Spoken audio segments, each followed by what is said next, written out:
Hello friends, welcome to knowledge and education Adda. Friends, आज EDM phrase की series का next part है। और अगर आपने इसके प्रीवियस पार्ट को नहीं देखा है तो हमारे चैनल की प्लेलिस्ट में जाकर उसको देख सकते हैं। चलिए शुरू करते हैं।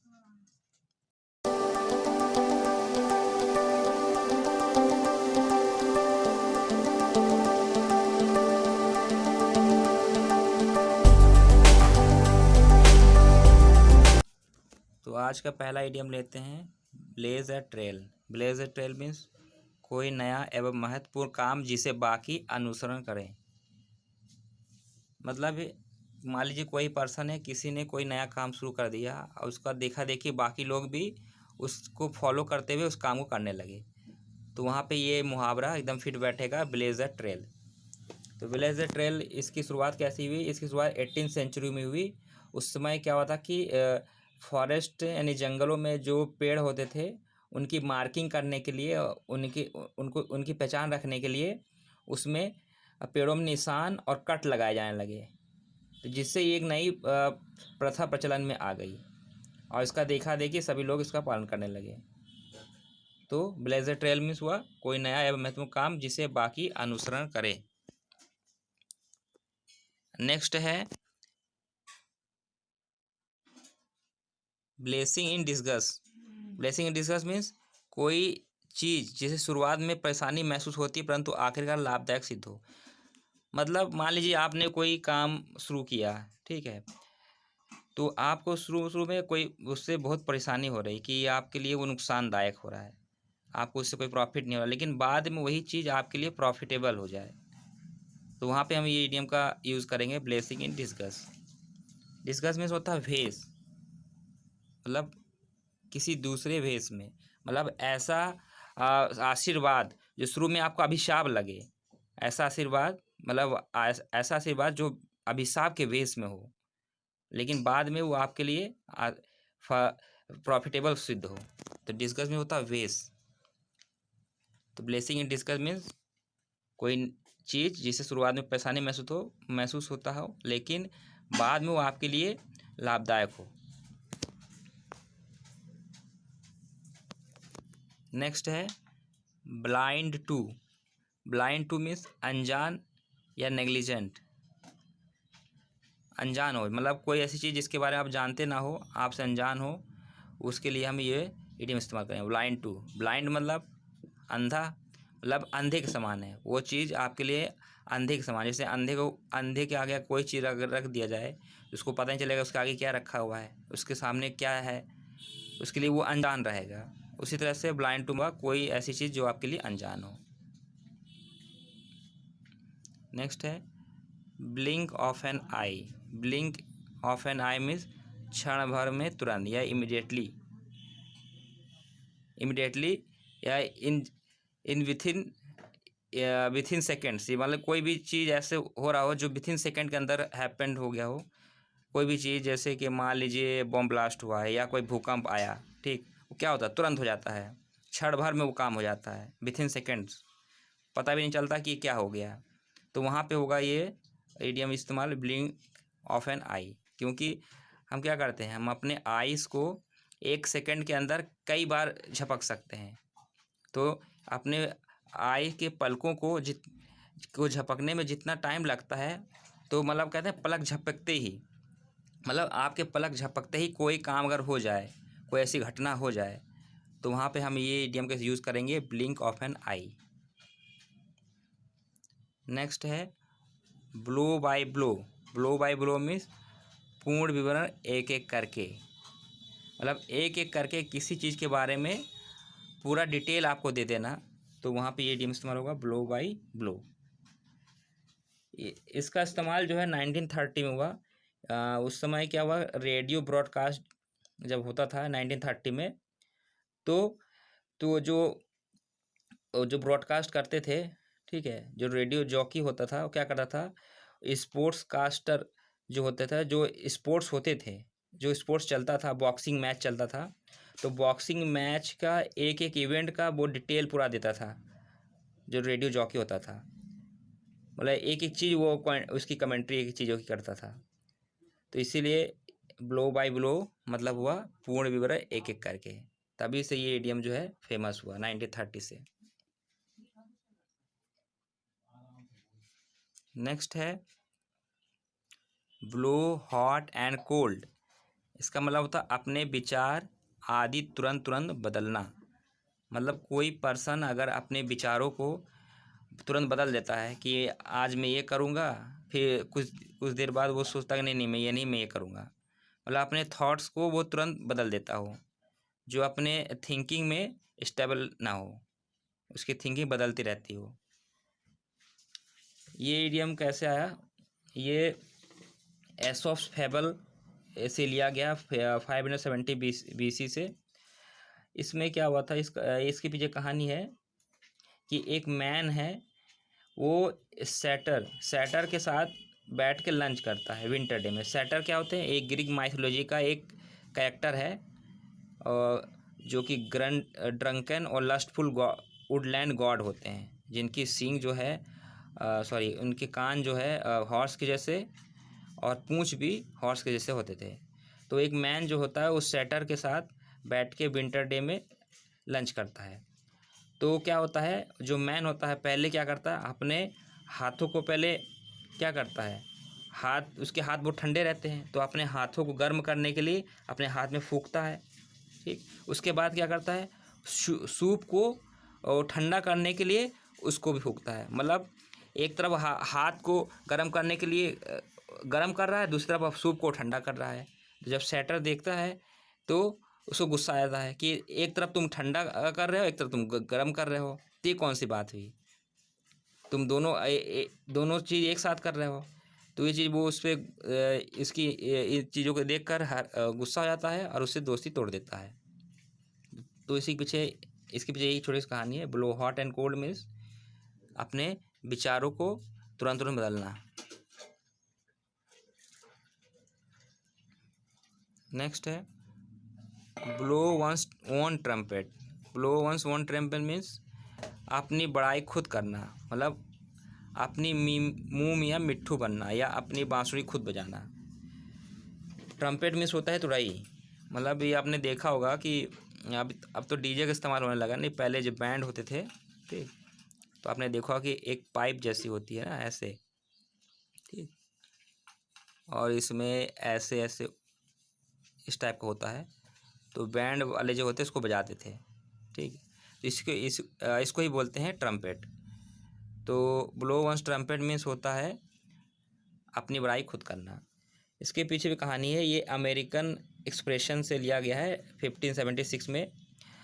उस समय क्या होता था कि जो राजा होते थे, राजा के जो अग्रदूत होते थे, हर्डल्स होते थे, ठीक है, तब जब राजा कहीं आते थे या किसी भी गांव में या किसी भी जगह मोहल्ले में, तो जो अग्रदूत होते थे वो ट्रम्पेट को बजाते थे कि राजा आ रहे हैं, आप लोग सावधान हो जाइए। ठीक है, तो बाद में क्या होता, जो मर्चेंट या बड़े बड़े जो अमीर आदमी होते थे, वे भी क्या करने लगे, अपने नाम का अनाउंसमेंट करने के लिए ये ट्रम्पेट को बजाने लगे, जिससे कि लोग समझ जाए कि हाँ ये बड़ा आदमी या मर्चेंट आ रहा है। तो तभी से जो है ये मुहावरा प्रचलित हो गया। Blow one's own trumpet means अपनी बड़ाई खुद करना। नेक्स्ट है blow one's stop. Blow one's stop means बहुत अधिक नाराज हो जाना। इसका ओरिजिनल इडियम है ब्लो वंस स्टाक। टॉप की जगह स्टाक होगा, टॉप कह सकते हैं या स्टाक कह सकते हैं, STAC स्टाक। तो स्टाक क्या होता है? स्टाक जो वॉल्केनो होता है, वॉल्केनो का टॉप जो होता है उसे स्टाक बोलते हैं। तो जब वॉल्केनो फूटता है, एरप्ट होता है, तो क्या होता है, उसके स्टाक में से, वॉल्केनो जब इरप्ट होता है तो उसके स्टाक में से क्या होता है, आग का गोला, धुआं, धूल, ये सब निकलता है, तो स्टाक जो है उड़ जाता है। तो वॉल्केनो क्या है, वॉल्केनो को हम गुस्सा से, किसी गुस्से से, नाराज़गी से रिलेट कर सकते हैं। जैसे वॉल्केनो जैसे फूटता है, उसी तरह किसी गुस्सा फूटता है, तो वॉल्केनो फूटता है तो उसका स्टाक क्या होता है, उड़ जाता है। ये स्टॉक है, स्टॉक उड़ जाता है ये, ठीक। तो उसी तरह से स्टॉक उड़ जाना मतलब कि बहुत अधिक नाराज हो जाना। ब्लो वन स्टॉप मीन्स बहुत अधिक नाराज होना। नेक्स्ट है blow over. Blow over means बीत जाना। ब्लो मीन्स बीत जाना या उड़ जाना। ओवर मीन्स ऊपर की ओर, मतलब पार कर जाना। मतलब कोई मुसीबत है जो आपके ऊपर से पार कर चुका है, मतलब कोई ऐसी परेशानी या ऐसे सिचुएशन जिससे आप झेल रहे हो, अब वो आपका वो सिचुएशन, वह बैड सिचुएशन या वो परेशानी आपकी ख़त्म हो गई हो, आप उस परिस्थिति से गुजर चुके हो, तो वहाँ पे ये इडियम इस्तेमाल होगा, ब्लो ओवर। नेक्स्ट है blue blood. Blue blood means कुलीन या संभ्रांत। मतलब कोई पर्सन अगर अच्छे कुल में या अच्छे परिवार में जन्म लेता है तो वहाँ पे इडियम इस्तेमाल होगा, ब्लू ब्लड। ब्लू ब्लड मतलब क्या होता है कि ब्लू मीन्स बेन्स, मतलब आपकी स्किन या कोई पर्सन, उसकी स्किन इतनी फेयर है, इतना गोरा है कि उसकी जो ब्लू ब्लू जो बेन्स है वो उसको दिखाई दे रहा है। तो ब्लू मतलब स्किन दिखाई मतलब ब्लू उसकी वेन्स, स्किन की नीचे जो वेन्स है वो उसको दिखाई दे रहा है, लोगों को दिखाई देता है। क्यों दिखाई देता है? क्योंकि उसकी स्किन जो है बहुत ही फेयर है।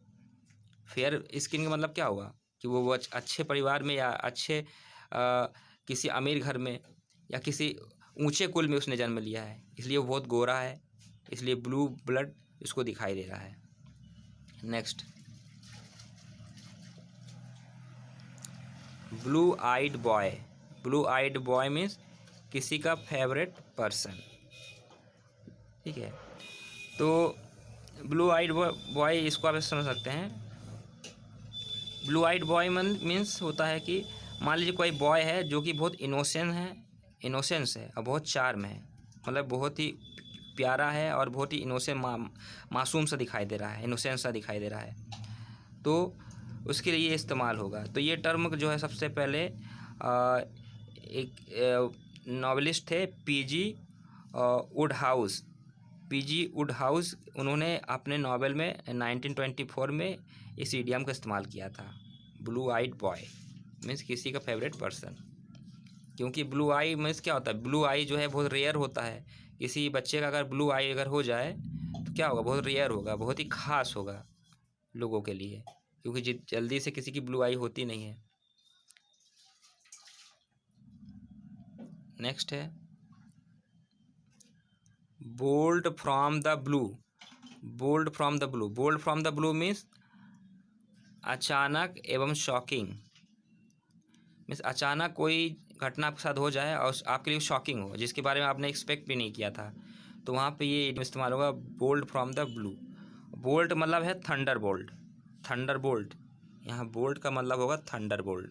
थंडर बोल्ट मीन्स बिजली, मतलब आसमान एकदम साफ है और अचानक से बिजली कड़कने लगे तो आपके लिए क्या होगा, शॉकिंग हो जाएगा ना आपके लिए कि ये क्या हो गया, अभी तो मौसम एकदम साफ था, अचानक से जो है था ये बिजली कैसे कड़कने लगी। तो bolt from the blue means अचानक एवं shocking. Bone of contention. Bone of contention means झगड़ा या विवाद का कारण, कॉज ऑफ क्वारल और फाइट, ठीक है। बोन मीन्स हड्डी, कंटेशन कंटेंशन मीन्स क्या होगा, विवाद या झगड़ा। इसको आप ऐसे समझ सकते हैं कि मान लीजिए दो डॉग है, ठीक, और एक हड्डी है, एक ही हड्डी है आपके डॉग के पास, लेकिन डॉग दो है, तो दो डॉग है और हड्डी एक है, तो क्या होगा, उन दोनों डॉग्स में लड़ाई हो जाएगी कि मैं पहले इस हड्डी को लूँगा, मैं पहले इस हड्डी को लूँगा, ठीक है। तो उस एक हड्डी की वजह से उन दोनों डॉग्स में आपस में झगड़ा हो जाएगा। तो बोन ऑफ कंटेंशन में झगड़ा या विवाद का कारण। नेक्स्ट है born with a silver spoon in the mouth. मतलब अपने मुंह में चांदी की चम्मच लेकर पैदा होना।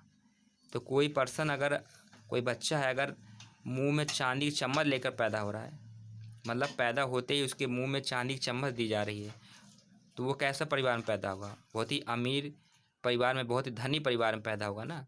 तो धनी परिवार में कोई व्यक्ति का जन्म लेता है तो उसके लिए इडियम इस्तेमाल होता है, born with a silver spoon in the mouth.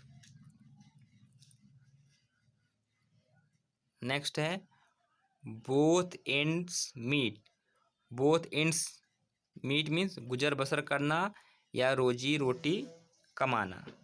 ठीक, तो ये एक्सप्रेशन जो है फ्रेंच से लिया गया है, फ्रेंच फ्रेज है।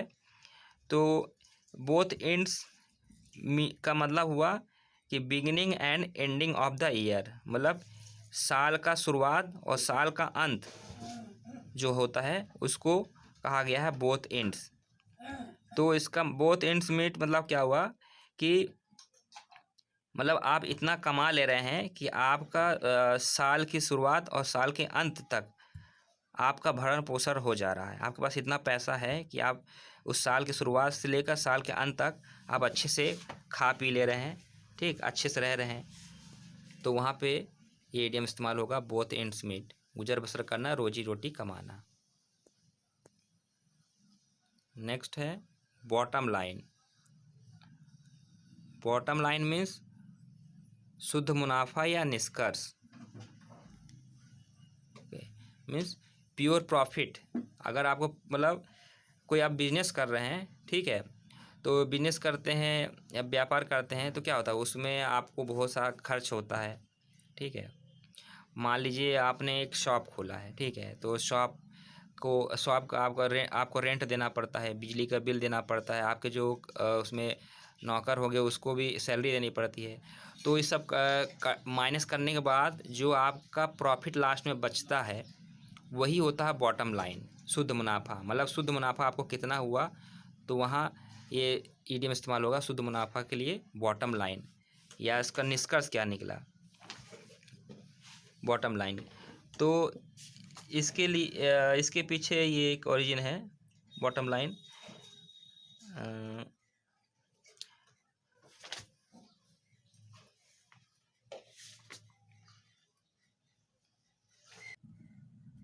ये एक अमेरिकन फ्रेज है जो कि मिड 1960 में ये पॉपुलर हुआ था और जो कि कॉर्पोरेट सेक्टर से रिलेटेड था। जो कॉर्पोरेट सेक्टर होता है उससे रिलेटेड ये इडियम है, जिसका मतलब होता है कि कोई भी बिजनेस आप कर रहे हैं उसका शुद्ध मुनाफा आपको कितना हो रहा है उस कॉर्पोरेट में, उसके लिए ये इस्तेमाल हुआ था। नेक्स्ट है ब्रेड एंड बटर, मीन्स लोगों को सीधे प्रभावित करने वाला मुद्दा। ब्रेड एंड बटर, अब क्या है ब्रेड एंड बटर, मतलब किसी भी पर्सन की जो बेसिक नीड होती है, क्या होता है, ब्रेड और बटर ही होता है, क्योंकि पेट भरना उसकी सबसे बेसिक नीड होती है।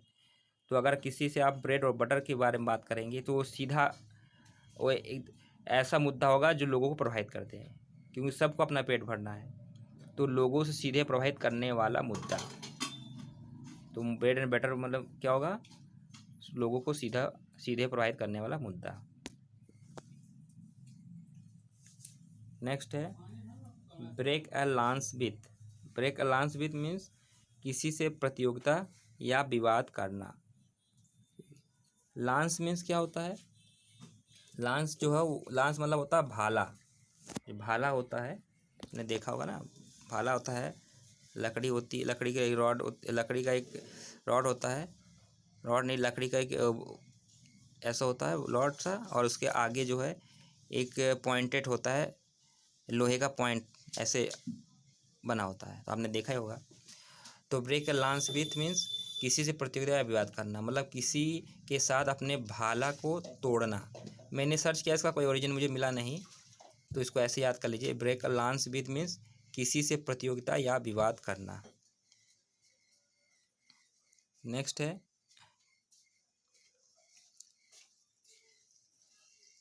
Break Priscian's head. Break Priscian's head means व्याकरण की गलती करना, टू डू ग्रामेटिकल मिस्टेक। जब आप कोई ग्रामेटिकल मिस्टेक कर देते हैं तो वहाँ पे ये इडियम इस्तेमाल होगा ब्रेक प्रीसेंस हेड। ये इडियम कैसे आया कि एक ग्रामेटिस्ट थे जिनका नाम था प्रीसेंस, ये बहुत ग्रेट ग्रामेटिस्ट थे और 5th सेंचुरी के। तो ठीक है, तो तो उसी के लिए ये इडियम बना है। मतलब उस ग्रामेटिस्ट का अगर आप रूल तोड़ देते हैं तो क्या होगा कि आपने व्याकरण में या आपने ग्रामर में मिस्टेक कर दी। नेक्स्ट है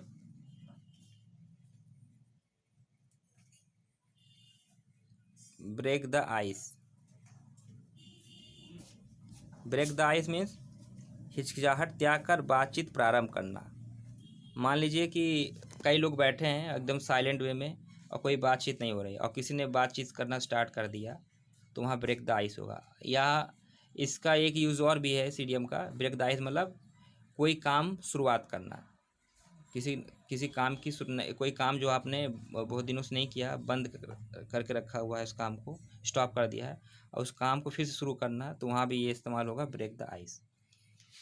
इसका इस्तेमाल जो है 18th सेंचुरी में हुआ था। तो उस समय क्या होता था 18th सेंचुरी में, जो शिप होते थे, ठीक, वो आइस वाटर में चलते थे, नॉर्थ एंड साउथ पोल में। नॉर्थ और साउथ पोल में जो भी शिप चलती थी, क्यों नॉर्थ और साउथ पोल में जो वहाँ पे जितने भी सी होते थे वो, या ओशियन होती है, अभी भी है, तो वहाँ पे क्या होता है, बर्फ़ जमी रहती है, ठीक है। तो 18th सेंचुरी में ऐसे शिप बनाए गए थे कि वो बर्फ़ से टकरा कर बर्फ़ को छोटे छोटे टुकड़ों में तोड़ सकती थी और बर्फ़ से टकराने के बाद जहाज़ को कोई नुकसान नहीं होता। जैसे टाइटैनिक आपने देखा होगा, सॉरी दिखा के सुना होगा आपने, या इस मूवी देखी होगी, वो डूब गई थी। क्यों डूब गई थी? क्योंकि जैसे ही वो टाइटैनिक बर्फ़ से टकराई तो वो टूट गया जहाज़, क्योंकि वो जहाज़ इतना मजबूत नहीं था कि उस बर्फ़ का सामना कर सके। लेकिन 18th सेंचुरी में ऐसे जहाज़ बनने लगे जो बर्फ़ को भी तोड़ सकती थी, ठीक है। सो क्या हुआ कि बड़े बड़े बर्फ़ के टुकड़ों को छोटे छोटे पीस में तोड़कर वो आगे निकल सकती थी जहाज़, जिससे कि उसकी जो डिफ़िकल्टी होती थी, उसको मार्ग में जो बाधा पड़ता था, वो बाधा को पार करते हुए वो आगे निकल जाता था जहाज़। तो उसी तरह से जैसे कि जहाज़ जो है, शिप जो है, मार्ग में पड़ने वाले बाधाओं को तोड़ते हुए आगे निकल जाता है, उसी तरह से आप जो है बाधा या हिचकिचाहट को त्याग करके आप बातचीत को शुरू कर देते हैं या किसी काम को शुरू कर देते हैं, तो वहाँ पे ये इडियम का इस्तेमाल होगा ब्रेक द आइस। नेक्स्ट है breathe down.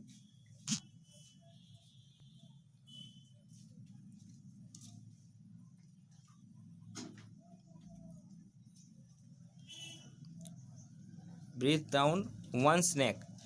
Breathe down one's neck means किसी पर नज़दीक से नज़र रखना, ठीक, किसी पे नज़दीक से नज़र रखना। इसको आप ऐसे समझ सकते हैं कि अगर आप किसी पर्सन के इतने नज़दीक है कि आपकी सांस उसके गर्दन तक पहुंच जा रही है, आपके सांस जो है उसके गर्दन को टच कर रही है, तो उसका मतलब क्या होगा, आप उसके एकदम नज़दीक है, आपने उसके ऊपर नज़दीक से एकदम नज़र रखा हुआ है, एकदम पास नज़र रखा हुआ है कि हाँ वो क्या कर रहा है, उसकी हर एक्टिविटी हर मूवमेंट को आप वॉच कर रहे हैं, नोटिस कर रहे हैं।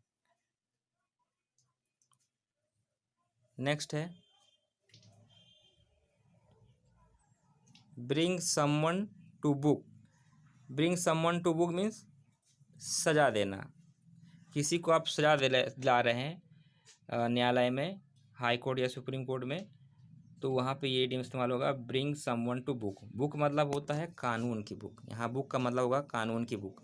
मतलब किसी को आप कानून के बुक में, यानी आप उसको सजा दिला रहे हैं, तो वहाँ पे ये इडियम इस्तेमाल होगा bring someone to book.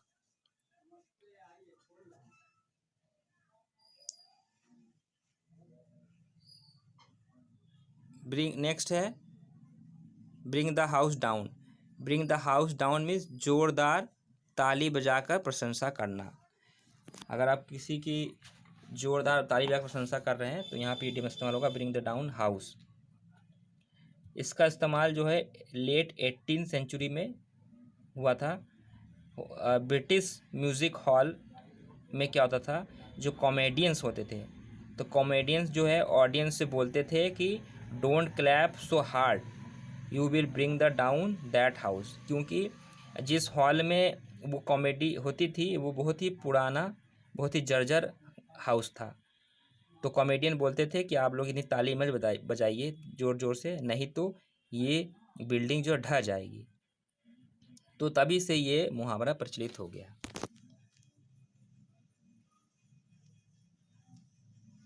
Next है bring to light. Bring to light मतलब प्रकाश में लाना, यानी कोई बात, कोई ऐसा मुद्दा जो लोगों के सामने लाना है, यानी रोशनी में लाना। कहते नहीं हिंदी में कि प्रकाश में लाना, कोई भी चीज़ को आपने उसको रोशनी में ला दिया, लोगों को सामने ला दिया। तो कोई चीज़ को अगर लोगों को सामने आप ला देते हैं तो वहाँ होगा ब्रिंग टू लाइट, किसी बात को लोगों के नज़र में लाना। नेक्स्ट है broken read. Broken read means आज क्या होता है, बेंत, बेंत होता है। इसको आप ऐसे समझ सकते हैं, मान लीजिए कि ये एक बेंत का पेड़ है,